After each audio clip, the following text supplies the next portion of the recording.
When we think about sustainability, we often only limit our attention to renewable energy and climate agreements. But it is equally important to take a look at ecosystems, where it is most impacted by climate change, yet also holds the ability to undo climate change. One prominent organism that helps sustain our environment are bees, who pollinate crops, sustain ecosystems, and provide food for us. But behind those headlines is a local story. In Korea, beekeeping has developed, boomed, and stumbled in ways that tell us a lot about how sustainability really works in practice. To understand that story, I relied on two sources. The first is a 2015 study in the Journal of Apiculture by Jung and Cho, which traced the century of Korean beekeeping. They identified 4 historical phases. The second is a 2022 report from Newstree, which shows that today the industry is on the brink of 10 billion bees vanishing in a single winter. Let's start with the history of beekeeping in Korea, and I'll be explaining the 4 different phases analyzed by environmental researchers. Phase 1 before 1950s was a small scale and traditional, centered on Korea's native bee, Apis cerana. Clay and log hives produce only about 4 kilograms of honey per hive. Beekeeping was symbolic rather than commercial. But Phase 2, from the 1950s to 1977, saw stagnation under the disruptions of the Korean War, but also modernization. The European honeybee, Apis mellifera, spread widely, and organizations like the Korean Beekeeping Association began to form. Phase 3, 1977 to 2005, was the boom of the Korean beekeeping industry. Hive numbers soared past 2 million, with A. mellifera dominating.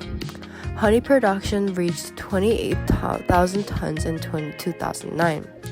Beekeeping became central to rural economies, but the industry relied almost entirely on one species and one nectar source, the black locust, also called the false acacia. Then came Phase 4 after 2005, which is known as the decline. A native bee collapsed due to a sackbird virus epidemic, losing up to 90% of bee colonies. A. mellifera was hit by mites, hornets, pesticides, and shifting weather.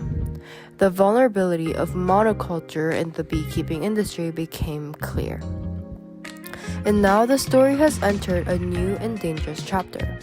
According to a joint investigation reported by Newstree in May 2022, between October 2021 and March 2022, 416,000 hive boxes simply went empty. That amounts to 10 billion bees gone.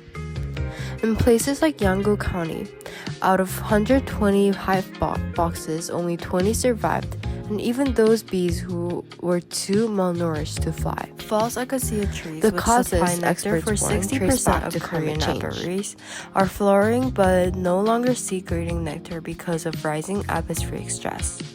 Weather patterns have also become erratic.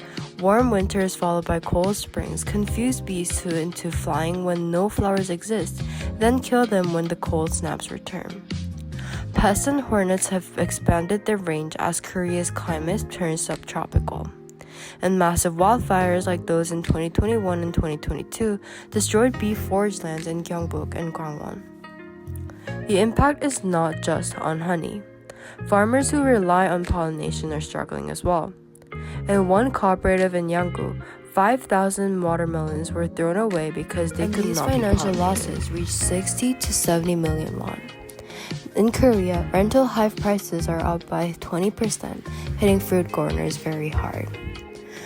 And globally, the FAO warns that 71 of the world's 100 major food crops, 90% of production depend on bees. Bees are one of our best allies for climate and sustainability, yet they are being pushed to the brink by climate change itself. The very force that helps us resist is the one destroying them. And what does this mean for sustainability? The history and present crisis point to the same lessons. First, growth without resilience is dangerous. Korea needs to protect both its productive Apis mellifera and its resilient native Apis cerana. Second, nectar sources must be diversified. Reliance on black locust is a vulnerability in the age of climate change. Third, governments and communities need to support beekeepers with policies that reduce stress from mobile beekeeping, provide nectar plants, and regulate pesticide use. So the Korean beekeeping industry, once a story of impressive growth, now sits at a tipping point. This timeline shows us that sustainability is not just about productivity. It is about balance, diversity, and adaptation. If the bees could speak, they might remind us. Survival depends on resilience between species, between tradition and science, and between humans and nature.